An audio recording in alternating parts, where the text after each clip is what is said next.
किती अंश होईल?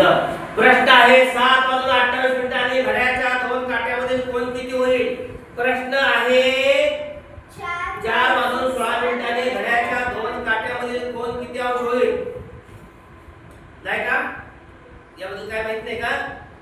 तर 5:20 5:20 ची चौपट आहे 7 ची चौपट 28 आहे 4 ची चौपट 16 आहे अशा वेळेला मिनिटाची दुप्पट म्हणजे कोण? 40 अंश. अशा वेळेला 28 ची मिनिटाची दुप्पट म्हणजे 56 अंश आणि इथं 16 गुणिले 2 बरोबर 32 अंश. Very important. असं मुद्दा म्हणून प्रश्न काढला जातो. 5:20 का? याची चौपट ही आहे. 7:28 का? याची चौपट ही आहे.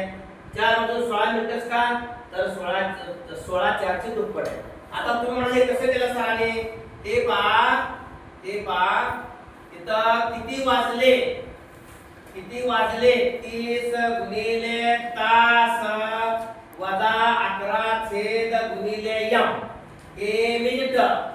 पुढं पहा एवढं भारून काही गरज नाही. 30 गुणिले तास 30 म्हणजे 0 पासून 1 पर्यंत 12 पासून 1 पर्यंत 30 मापास कोण होतोय? 1 पासून 2 पर्यंत 30 मापास कोण होतोय? 33 तास. किती तास आहे? 5.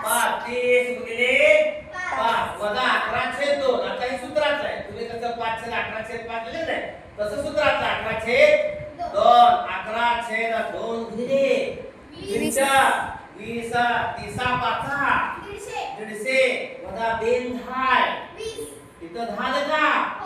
आणि मग इथं 11 6 110 150 मध्ये 110 गेले 40.